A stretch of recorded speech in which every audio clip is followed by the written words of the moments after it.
안녕하십니까. 마이바시의 회계 이야기 마이바입니다. 오늘은 벌써 11번째 시간이네요. 오늘은 중간 점검을 하는 시간을 갖겠습니다. 우리가 지금까지 재무제표에 대해서 배웠는데 과연 회사에서 공시되는 재무제표를 보면서 우리가 배웠던 부분들이 어디에 위치해 있는지 한번 살펴보는 시간 갖겠습니다. 아마 중간중간 우리가 배우면서 이런 시간을 자꾸 가질 거예요. 가지는 이유는 뭐냐면 우리는 장부를 작성하는 사람들이 아니에요. 장부를 작성하는 사람들이 아니기 때문에 우리는 어떻게 보면 일반 투자자, 즉 정보를 이용하는 사람들이 저희 동영상을 들을 거예요. 그런데 정보를 이용하는 입장에서 지금 회계 공부를 할 때 과연 우리가 실제 회사에서 공시되는 재무제표를 자주 보면서 익숙해지면서 우리가 과연 어떤 측면에서 배워야 될지를 자꾸 동기부여를 시켜야 돼요. 좀 지루한 부분이 있다 할지라도 이것을 해석하기 위해서 우리가 그러한 이론들을 배우는구나 이런 부분들을 동기부여시키면서 그리고 자꾸 또 지엽적인 부분에 너무 깊숙하게 공부를 하다 보면 계속 하다 보면 내가 전체 숲을 볼 수 있는 그 능력이 안 생겨요. 저도 제 친구 중에 뭐 세무사나 공인회사들이 있지만 막상 투자를 할 때는 정보를 이용해서 투자를 하거든요. 재무제표를 잘 안 봐요.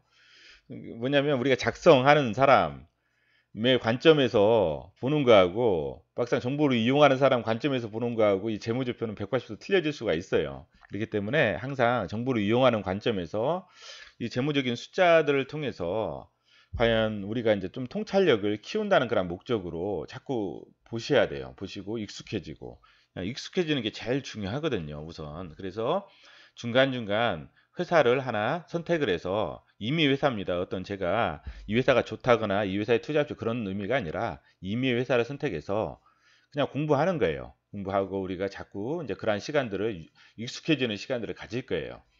그래서 이번에는 자 우리가 재무제표 공시된 재무제표예요. 이게 공시된 재무제표인데 현대그린푸드라는 회사입니다. 현대그린푸드. 자 우리가 저번에 재무제표를 배웠을 때 재무제표는 자 재무상태표가 있고 그 다음에 또 뭐가 있어요? 그렇죠.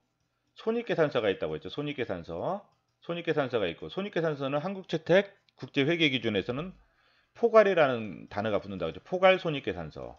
그 다음에 재무상태표, 자본변동표가 있겠고, 그 다음에 현금흐름표가 있겠고요. 또 하나가 뭐가 있다고 했죠? 기억 안 나세요? 예, 주석이 있다고 했어요. 주석. 그러니까 처음에 재무상태표, 포괄손익계산서, 자본변동표, 현금흐름표, 주석. 재무상태표는 일정 시점, 일정 시점 현재의 회사의 재무 상태를 나타내는 표예요.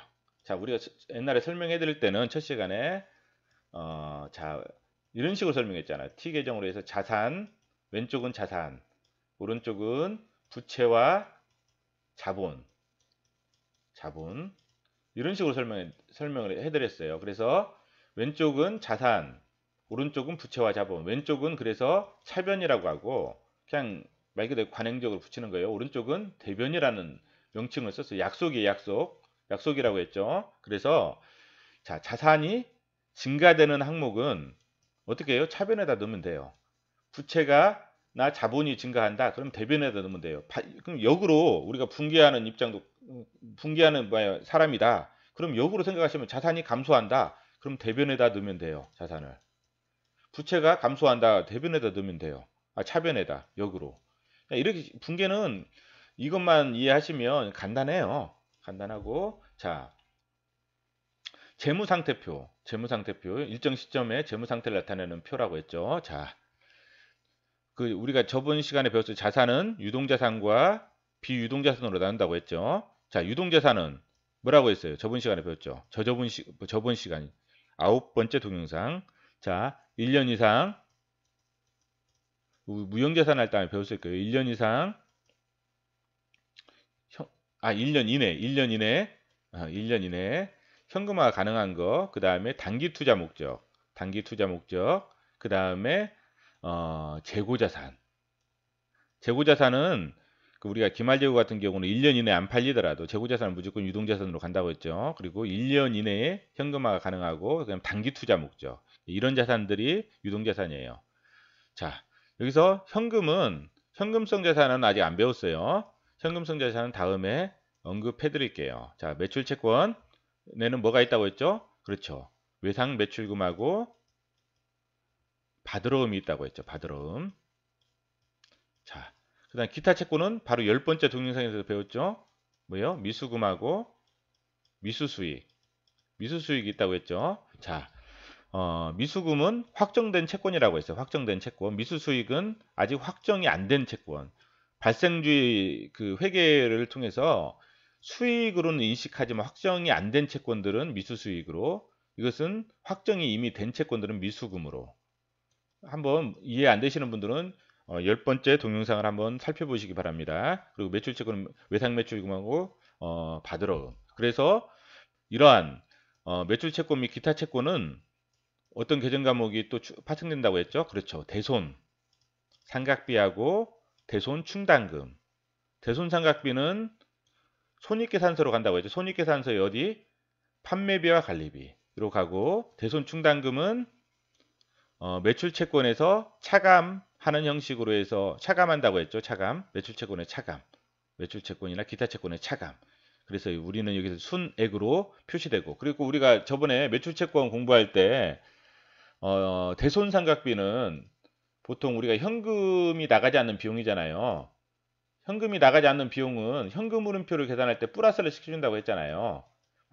감가상각비나 무형자산상각비 플러스 시켜주는데, 대손상각비는 매출채권에서 마이너스를 시켜주기 때문에 이거는 고려하지 않는다는 거. 현금 물음표 할 때 이거 고려하지 않는다는 거 배웠고요.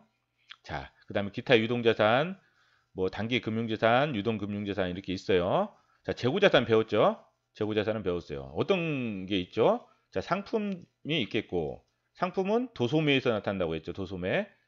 도소매. 도매는 우리가 전자상거래에서 B2B라고 보면 돼요. B2B. 기업에서 기업으로. 그 다음에 소매는 B2C라고 보면 돼요. B2C. 기업이 소비자한테. 이렇게 B2C. 자, 그 다음에 제품이 있겠고, 그 다음에 원재료, 그 다음에 제공품, 부재료, 막 이런 게 있어요. 이런 건 뭐냐면 제조 원가 명세서 나온다고 했죠. 근데 제조 원가 명세서는 공시를 안 한다고 했잖아요. 그렇게 배웠죠. 자, 제품, 원재료, 제공품. 제공품은 제품이 아직 안 된 거, 지금 작업 중인 거, 이제 이런 부분이라고 말씀드렸고, 자, 간단하게 생각하시면 돼요. 그래서 이 제조원가 명세서는 공시가 안 되지만 우리가 비용의 성격상 분류를 보면서 제조원가는 우리가 추정할 수가 있다, 알 수가 있다고 했어요. 알 수가 있다고 했어요. 그리고 미착품이라는 게 나와요. 미착품. 이건 무역하는 회사들 같은 경우는 이제 미착품이라는 재고가 나와요. 미착품, 재고자산에. 나중에 무역하는 회사를 하나 해서 한번 이거는 한번 검토를 해볼게요. 자, 그리고 이제 비유동자산은 우리가 유형자산 배웠어요. 자, 그리고 이 부분은 나중에 배울 거예요. 배울 거니까 배울 게 많잖아요. 이렇게 보면서 배우는 거예요. 자, 유형자산은 뭐예요? 형태가 있는 자산이라고 했잖아요. 형태가 있는 자산, 뭐 기계나 공장 이런 부분들, 토지는 어떻게 된다고 했어요? 감가상각을 안 한다고 했죠. 그 유형자산 하면 우리가 감가상각이 또 나온다고 했잖아요. 감가상각. 감가상각은 뭐라고 했죠? 원가를 그냥 배분하는 거라고 했죠. 배분. 이해 안 되시면 유형자산 그 동영상 한번 보셔요. 원가를 배분하는 거. 원가를 배분한다. 그래서 감가상각비는 어디로 가요? 손익계산서에. 그렇죠. 판관비로 가요. 판관비. 판매비와 관리비. 이쪽으로 가고. 그래서 판매비와 감가상각비는 어때요? 감가상각비 상대 계정은 감가상각 누계익이라고 했죠. 그래서 유형자산이 나오면 우리가 지금 보고서에서는 다 이게 요약이 돼 있잖아요. 그런데 이제 주석사항에 보면은 이제 세부적인 게 나와요. 유형자산이 나오면 감가상각 누계익을 차감하는 형식으로 기록을 해요. 감가상각 누계액을. 이게 누계이기 때문에 계속 누적이 되는 거예요. 누계액. 그래서 이 누계액이 누적이 되고, 감가상각 누계액이 줄어들 때는 뭐 유형자산을 처분할 때나 그러니까 유형자산이 뭐 손상될 때 손상차손이 나오죠. 이런 식으로 좀 줄어들 수는 있겠죠. 그래서 이제 감가상각 누계액이라는 상대 계정이 나온다라는 거. 그리고 감가상각비는 뭐예요? 그래서 감가상각비하고 감가상각 누계액이 나오니 현금이 수반이 안 되잖아요. 현금이 나가지 않는 비용이에요. 그래서 현금 흐름표에서는 플러스를 해준다라는 것까지 우리가 배웠어요. 자, 투자부동산은 잠깐 언급을 했어요. 저번에 땅이라는 것을 예시를 들어서 언급을 했잖아요. 그쵸? 땅이 있을 때 만약 이 땅을 공장을 지으려고 보유하고 있다. 그럼 유형자산으로 가는 거예요, 땅이. 그렇지만은 우리가 임대를 하거나 시세 차익을 목적으로 보유하고 있다. 그러면 투자부동산으로 가는 거예요. 그러니까 만약 땅이 있는데 임대하거나 시세 차익 목적으로 가지고 있으면 투자부동산이 되는 거예요. 그리고 그 부동산 개발업자가 목적 사업이 뭐 부동산 개발이에요. 부동산 개발업자가 땅을 가지고 있다. 이 땅은 재고자산으로 가는 거예요. 재고자산. 그래서 이 땅을 개발해서 팔면 이게 매출이 되는 거예요. 왜 그러냐면 부동산 개발업자는 목적 사업이 뭐야? 부동산 개발이기 때문에. 근데 이 현대 그린푸드는 그게 아니잖아요. 개발이 아니기 때문에 여기서 이제 임대하고 시세 차익, 투자 부동산, 만약 공장을 지으려고 가지고 있는 땅은 유형자산 이런 식으로 가는 거예요. 자, 무형자산은 배웠죠? 형태가 없는데 지금 이제 아까 저번에 키스트 무형자산 배울 때 키스트 그 재무제표를 우리가 보면서 키스트는 영업권하고 영업권 이외의 무형자산 구분을 했잖아요. 근데 여기는 이제 함께 했어요. 이 안에 영업권도 포함되어 있어요. 원래는 구분하는 게 맞아요. 왜냐하면 영업권은 우리가 무형자산 그 정의를 내릴 때 개념을 잡을 때 식별 가능성이 있어야 된다고 했잖아요. 식별, 구별 가능성. 이 식별 가능성이 있으려면 뭐라고 했어요? 그래요. 그 분리 가능해야 된다고 하죠. 분리. 그리고 이제 권리상 계약이나 법률상 계약. 분리 가능하지 않더라도 이 계약은 가능한데 분리 가능성이 있어야 되는데 이 분리 가능성이 영업권은 분리 가능성이 없어요. 그래서 어떻게 보면 이 무형자산의 정의에 좀 부합하지는 않지만 이렇게 또 하는 업체들이 있으니까 이거는 그래도 보이지 않는 자산이니까 큰 의미에서는 무형자산이니까 이런 식으로 또 처리를 했고 자 그래서 무형자산이 나오면 뭐가 나온다 했어요? 무형자산 상각비 무형자산 상각비는 어디로 간다고 했죠? 판매비와 관리비 판매비와 관리비로 가고 무형자산 상각을 하면 무형자산이 줄어들죠. 예. 그래서 무형자산 상각비는 뭐예요? 현금을 수반하지 않는 비용. 그래서 현금으로 표해서 플러스 이런 식으로 간다는 거. 그다음에 이런 자산은 나중에 배울 거예요. 그래서 자산 총계 내고 우리가 부채도 아까 유동자산, 유동부채 한 것처럼 유동부채, 비유동부채, 유동자산, 비유동자산 한 것처럼 유동부채, 비유동부채 이렇게 나눠져요. 이것도 1년이 기준이겠죠. 1년이 기준. 자, 매입채무 배웠어요. 자, 매출채권에서 외상매출금하고 받으러 매입채무는 외상매입금하고 뭐예요? 지급어음이 되겠죠. 지급어음. 그 다음 기타 채무는 배울 거예요. 다음 시간에 배울 건데 우리가 기타 채권은 뭐예요? 미수금하고 미수수익 이것도 미지급금하고 그 다음에 미지급 비용이 나와요. 미지급 비용. 자, 미수금은 확정된 채권이라고 했어요. 이것도 미지급금도 동일해요. 확정된 채무. 미수수익은 그 미확정 채권이랬어요. 발생 뒤 회계에 의해서 수익은 인식이 됐는데 채권은 아직 확정이 안 됐다. 그래서 미수수익인데 이것도 마치 동일한 논리예요. 그래서 다음에 배울 거예요. 다음 시간에. 자, 그 다음에 차입금 우리 언급했었죠. 첫 시간에 대출이라고 쉽게 생각하면 대출이라고 생각하시면 되고 근데 이제 이게 단기 유동부채니까 1년 이내겠죠. 1년 이내의 만기. 자, 여기서 보면 장기가 있어요. 이것도 1년 이상 만기. 근데 우리가 막 3년 만기라고 해요. 차입금이. 그런데 이제 올해 반기에 보니까 지금 반기에서 하는 거죠. 반기에 보니까 앞으로 보니까 뭐 한 7개월밖에 안 남았어요. 7개월 만기가 지금 반기 시점에서 보니까 7개월밖에 안 남았어요. 근데 지금까지 장기 차입금에 있다가 7개월 남았잖아요. 그럼 어디로 가냐면 이쪽으로 가는 거예요. 이쪽으로 이렇게 유동성 장기 부채인데 지금 그 기준 시점에서 우리가 재무 상태표는 일정 시점에서 재무 상태를 나타내고 있잖아요. 그 일정 시점 그 시점에서 기준 시점에서 그 재무 상태표를 만든 시점에서 1년이 안 돼. 1년 이내에 만기가 도래하는 그 부채는 이런 식으로 유동성 장기 부채로 이렇게 간다는 거. 나중에 설명을 드릴 거예요. 이것도 다 아직 부채는 우리가 공부를 안 했어요. 근데 이런 게 부채도 이런 식으로 있다는 거 미리 한번 위치를 파악해 두시고 나중에 공부하는 거는 또 동기부여가 틀리거든요. 그래서 우리가 공부할 때는 기본적으로 우리가 교과서를 공부한다 그러면 저는 항상 목차를 먼저 봐요. 목차를 봐서 목차를 항상 복사를 해요. 복사를 해서 내가 공부할 때 그 목차를 항상 보면서 내가 지금 이 큰 제목의 이 소단으로 공부하고 있구나. 지금 이게 어느 위치에 있는지를 항상 파악을 하면서 그리고 나중에는 이제 목차만 보고 내가 공부한 부분을 한번 설명을 하는 그런 식으로 저는 공부를 해요. 그리고 이제 재무제표로 우리가 공부를 할 때에는 뭐냐면 그 재무상태표나 이 양식을 하나 딱 꺼내놓고 내가 공부하는 부분의 위치를 항상 파악해 가면서 그래서 이게 재무제표, 재무상태표 어디, 손익계산서 어디, 현금흐름표 어디. 그래서 제가 지금까지 아마 동영상 강의할 때 항상 재무상태표, 손익계산서, 현금흐름표를 계속 이렇게 했을 거예요. 왜냐하면 개념 설명이 좀 부족하고 여러 가지 뭐 기준 설명이 부족하더라도 전체적인 숲을 보기 위해서 그리고 나머지는 숲만 잘 보면 세부적인 부분은 또 거기 가서 모르는 거든 공부하면 되는 거거든요. 근데 전체적인 숲을 못 보면 공부한 게 어디에서 써먹을지를 아무것도 몰라요. 그렇기 때문에 항상 이런 식으로 공부한다는 거. 그다음 자본금. 자본금이라는 개념은 처음에 우리가 좀 한번 언급해드렸어요. 간단하게 언급했지만 처음에 마이바라는 회사 그 출자할 때 자, 출자하잖아요. 그러면 액면가액이라는 게 있어요. 액면가액. 주식에 보면 액면가가 있어요. 액면가. 그리고 이제 나중에 이제 그 법인 등기부등본이나 이제 그런 데 보면 그 발행 주식 수랑 자본금 이렇게 표시되어 있는 게 있어요. 그러면 액면가 있고 주식수가 있어요. 주식수. 만약 처음에 회사를 세울 때 10만 주를 발행을 했어요. 10만 주. 10만 주를 발행하고 액면가가 5천 원이다. 그러면 자본금이 얼마예요?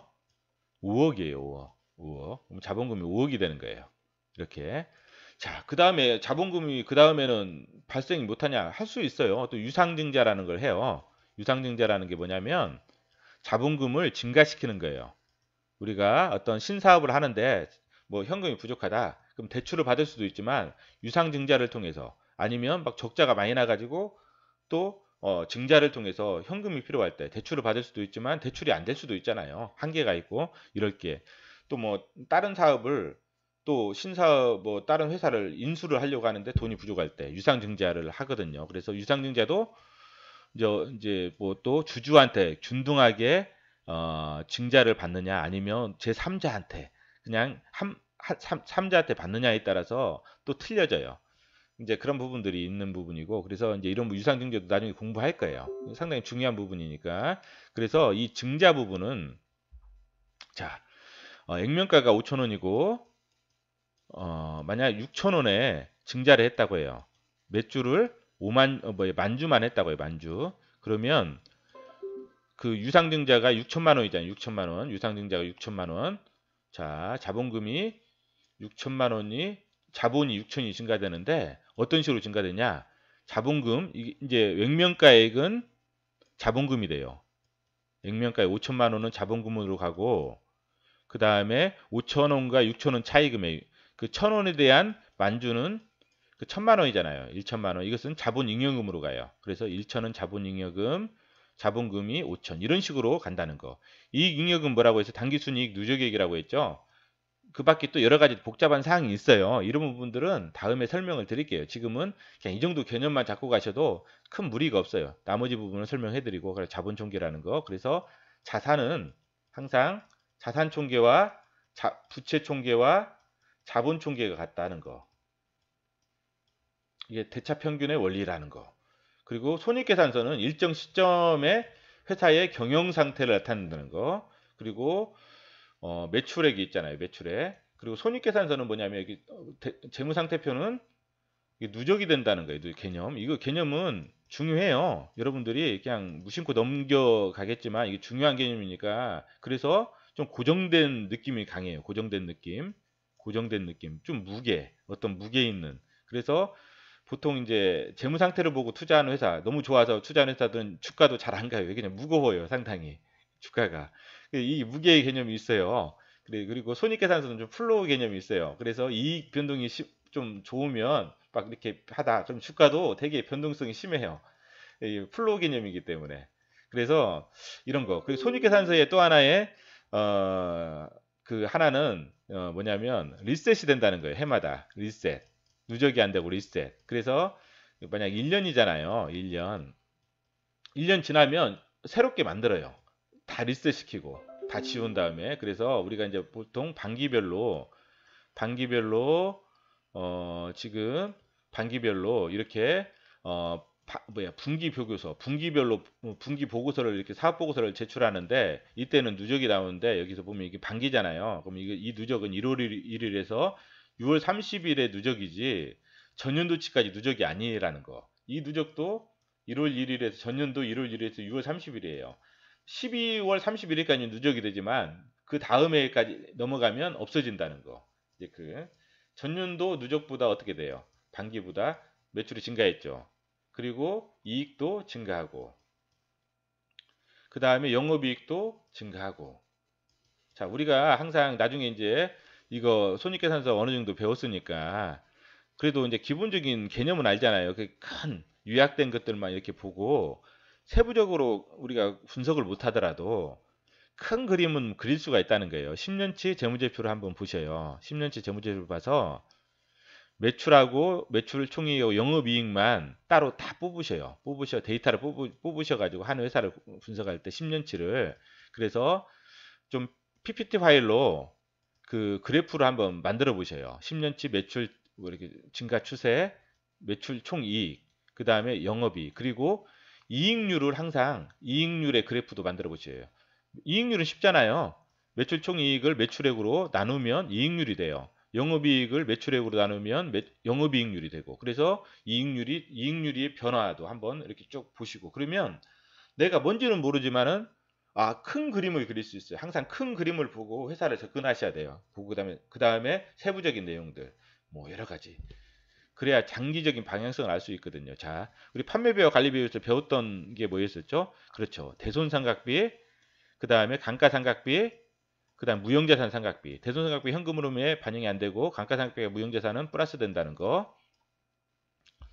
자, 영업이익 있죠. 자, 그다음에 우리가 이제 자본 변동표는 그냥 대충 배웠어요. 나중에 설명을 드릴게요. 자본 변동표는 설명이 자본금, 이 자본의 변동에 대해서 이게 나타나는 그냥 표라는 것만 알고 계시고 현금 흐름표도 우리가 중간중간에 한 번씩 언급은 했어요. 근데 나중에는 이것도 복잡해요. 복잡하니까 이 부분은 나중에 좀 차분하게 한번 설명할 때가 있을 거예요. 근데 우리가 계정 과목을 배우면서 그때그때 이것도 플로우 개념이에요. 자본 그러니까 재무 상태표만 그 일정 시점 고정된 개념이라고 보면 돼요. 나머지는 다 플로우 개념이에요. 플로우 개념. 일정 기간. 그래서 그 손익계산서의 당기순이익이 아까 이익잉여금으로 가지만 여기 당기순이익으로 온다는 거. 여기서부터 시작한다는 거. 그래서 감가상각이나 무형자산 상각비 플러스 한다는 거. 그리고 자산 부채는 뭐예요? 자산이 증가하는 건 뭐예요? 자산을 샀다는 거예요. 돈 주고 현금이 나갔다는 거잖아요. 현금 흐름은 마이너스. 그 다음에 부채. 대출을 받아봐요. 그냥 간단하게 가장 쉬운 개념으로 이해를 하시면 돼요. 부채가 증가하면 대출을 받으면 현금이 들어오잖아요. 이렇게. 그래서 자산 계정이 증가한다. 그러면 현금이 나간다. 이런 개념으로 그냥 이렇게 이해하시면 돼요. 부채 개념이 증가해 현금이 증가한다. 역으로 하면 또 틀려지겠죠. 자, 투자 활동은 뭐냐면 투자 활동. 보통 정상적인 회사들은 영업해서 현금을 벌어들이고 투자는 계속 하는 거예요. 왜? 미래 성장 동력을 위해서. 그래서 투자 활동은 마이너스가 돼요. 자, 이것도 자산이 증가한다. 이건 뭔 말이에요? 현금이 감소한다. 자산이 감소하면 현금이 증가한다. 역으로 돼요. 자산이 감소하죠? 그럼 현금이 증가하는 거고, 감소하면 증가하는 거고, 그 다음에 이게 자산이 증가하면 현금이 감소하는 거예요. 마이너스로 돼 있죠. 가로.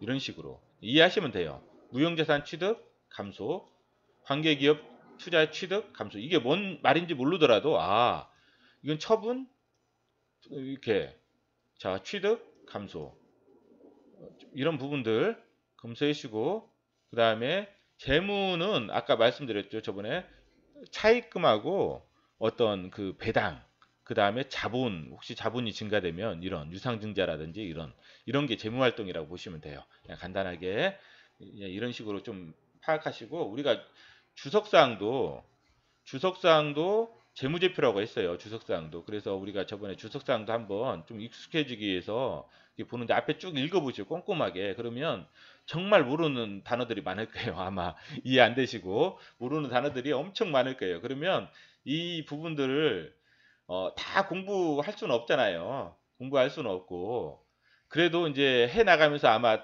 그래도 언급은 다 해드릴 거예요. 언급은 다 해드리는데, 그래도 이제 우리가 중요한 것들 한번 이렇게 보면, 우리 현금에 대해서 이제 나오잖아요. 그럼 현금이, 보유 현금이 이 정도 있고, 요 부분 이렇게 이제 주석사항은 말 그대로 이렇게 설명해 주는 거예요. 정기, 단기 이런 식으로 단위가 1,000원이라는 거 설명해 주는 거예요. 매출 채권 아까 우리 모르잖아요. 지금 매출 채권 이게 외상 매출금하고 받으러옴이 있잖아요. 매출 채권 정기, 단기.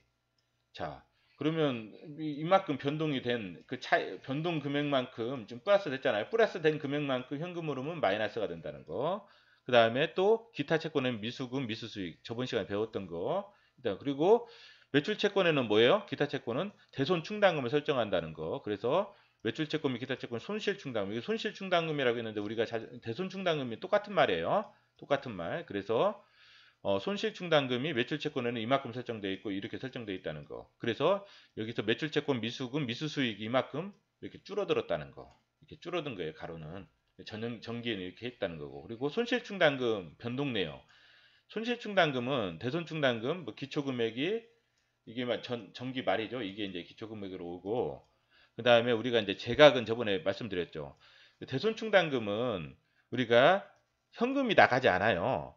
그러니까 대손상각비, 이게 손익계산 항목이라고 했죠. 손익계산서, 대손상각비, 손익계산 항목인데, 우리가 손익계산서에 이렇게 대손상각비가 있다고 했죠. 매출 있고, 매출원가, 판매비와 관리비 대손상각비 있고, 그 다음 상대 계정이 뭐라고 했어요? 재무상태표에 이게 외상매출금이나 매출채권, 뭐 기타 채권의 대손 충당금 이렇게 설정한다고 했잖아요. 현금이 안 나가요. 현금 나중에 대손이 될 걸, 어 뭐야, 대손이 될 것을 예상하고 미리 설정해 놓는 거예요. 그래서 이 제각채권은 뭐냐면, 이때 대손이 됐어요. 그러면 뭐부터 처리한다고 했죠? 쌓아놓은 대손 충당금부터 줄여주는 거예요. 이렇게 많이 쌓아놨기 때문에 이만큼 뭐 매출 채권이 줄어들진 않죠.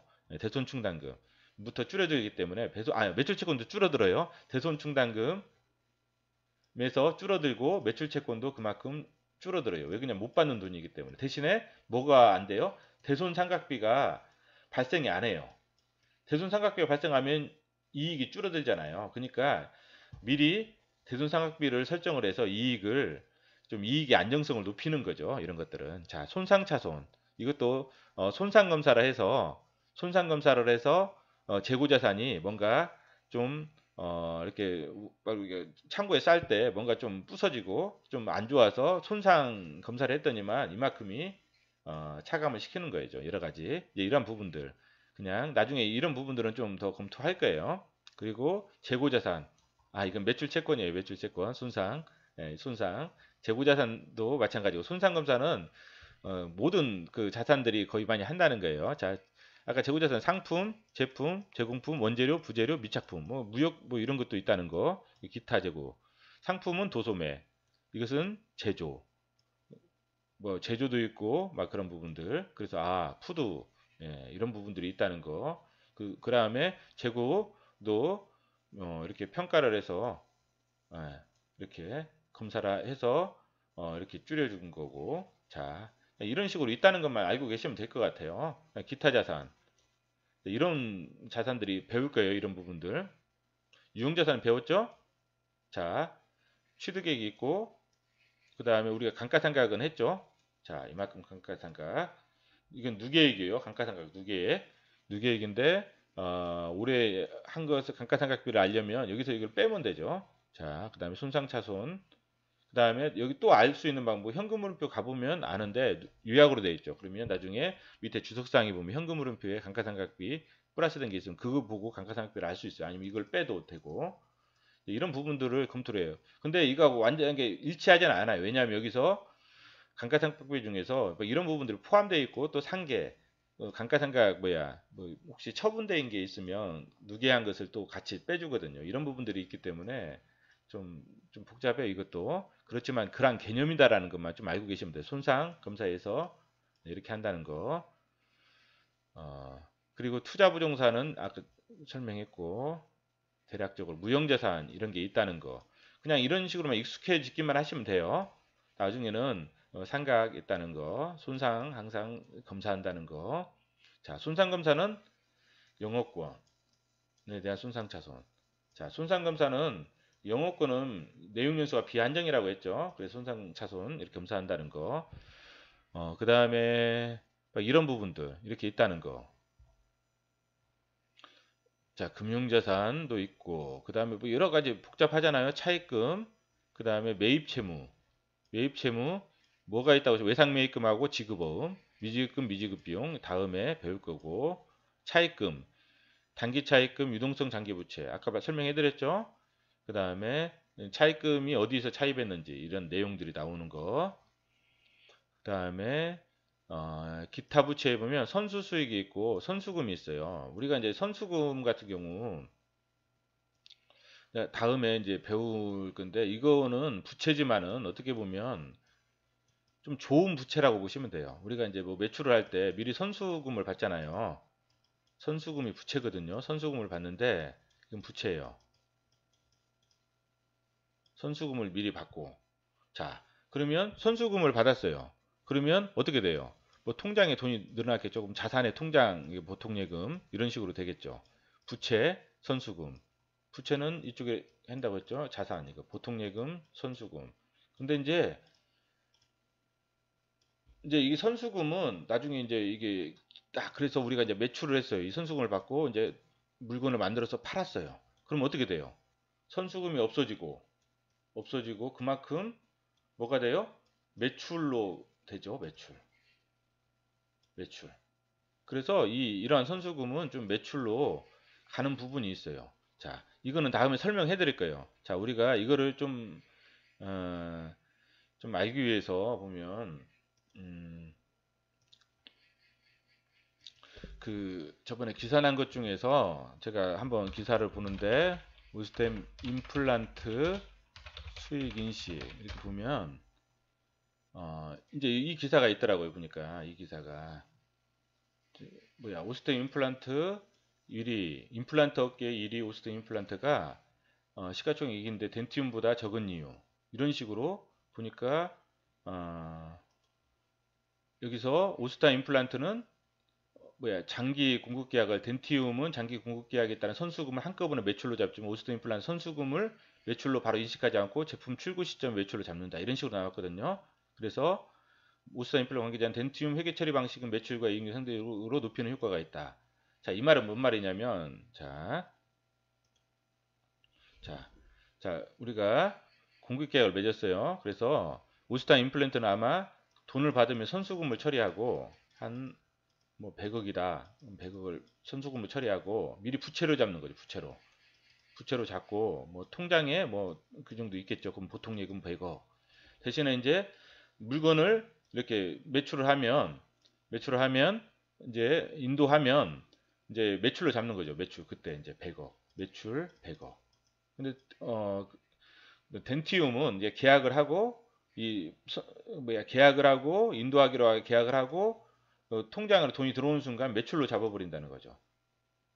뭔가 좀 회사가 이게 수익 인식 방법이 좀 틀려가지고 이제 덴티움이라는 회사는 영업이익률이 더 좋아질 수밖에 없겠죠. 매출이 한꺼번에 잡아버리니까 이런 부분들. 그래서 저 개인적인 선수금을 처리하고 매출로 잡는 게 맞다고 보는데 왜 그렇게 하는지는 모르겠어요. 자, 이제 이런 식으로 LG 디스플레이도 아마 그럴 거예요. LG 디스플레이도 이제 애플한테 미리 선수금을 받으면 선수금 처리를 하고 그 다음에 애플한테 물건을 넘겨줬을 때 이제 매출로 잡아요. 그래서 이제 선수금이 부채지만은 어떻게 보면 매출로 가는 부채이기 때문에 좀 성격이 좋다. 이제 그런 의미. 나중에 배울 거예요. 한번 배우면서 한번 LG 디스플레이 재무제표도 한번 볼게요. 자, 종업원 급여 있고 그 다음에 금융상품이 있고 그 다음에 이런 식으로 쭉 나와 있어요. 나와 있는데 우리가 저번에 제조원가 명세서를 우리가 제조원가 명세서는 공시가 안 된다고 서로 배웠잖아요. 그러면 어떤 식으로 아냐? 그래서 설명을 해드렸죠. 판매비와 관리비예요. 이게 2억 7천이 반기 판매비와 관리비인데, 자, 비용의 성격별 내역이 이거예요. 이게 뭐냐면 매출 원가와 판매비와 관리비를 합친 금액이에요. 그래서 이 금액을 빼면 이게 뭐냐면 제조원가가 돼요. 제조원가. 자, 그러면 여기 세부적인 내용들을 내부 내용들을 여기서 봐서 빼요. 빼다 보면 이제 제조원가를 좀 그래도 어느 정도 얼추 비슷하게 세부적인 항목으로 구할 수는 있어요. 그래서 제조원가 명세서를 구할 수 있다는 거. 자, 그 다음에 이제 좀 더 내려보다 보면 이제 이렇게 쭉 나오죠. 이런 부분들. 나중에 다 이해를 못 하잖아요. 그러니까 우리가 이해하기 위해서 공부하는 거. 이해를 하기 위해서 공부한다는 거. 그래서 이제 차근차근 공부해 나가면서 하나하나 이것을 이해하기 위해서 공부하다 보면 이게 쌓이는 거예요. 그러면 이 회사 하나를 공부한다. 그러면 다른 회사 볼 때에도 훨씬 쉽겠죠. 이 사업보고서를 보는데. 그래서 우리가 뭐 투자를 오래 하면 이게 이제 자꾸 사업보고서를 많이 보고 이해하려고 공부하다 보면 나중에 늘어요. 보고서 보는 능력도 늘고 나중에 이게 이제 뭐 그 대학 공부하는 그 이상이 되잖아요. 그러면 우리가 이제 투자를 하면서 돈을 잃을 수도 손실을 볼 수도 있고 이익을 창출할 수도 있지만 손실을 보더라도 자꾸 공부를 하다 보면 남는 게 뭐예요?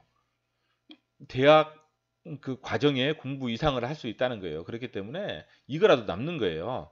이익을 보면 더 좋고 우리가 돈 벌면서 공부하기 때문에 평생 나중에 자녀 교육을 할 때에도 나중에 우리가 이 자녀를 투자 공부를 시켜야 되잖아요. 그러면 나중에 어떤 식으로 투자를 하게 돼요. 미래에서는 애들은 뭐 정보 갖고 막 이렇게 이상한 투자를 하면 안 되니까 이렇게 공부를 시킬 수도 있고. 자, 이게 현금 흐름표의 세부적인 내용이에요. 아까 우리가 뭐 현금 뭐 흐름을 수반하지 않는 비용들을 빼고 막 그렇게 했자고 더하고 막 해야 되는데 그 내용들을 모르잖아요. 여기 다 나와 있어요. 감가상각비 플러스하고 플러스하고 이런 부분들이 세부적으로 다 나와 있어요. 이렇게 그렇게 다 나와 있으니까 항상 주석을 이렇게 보시면 이게 나와 있다는 거. 그리고 순운전 자본 변동사항도 요약으로 한꺼번에 나와 있었잖아요. 근데 나와 있고. 자, 매출 채권이 증가가 되면 현금 흐름은 감소. 자산이 증가하면 감소.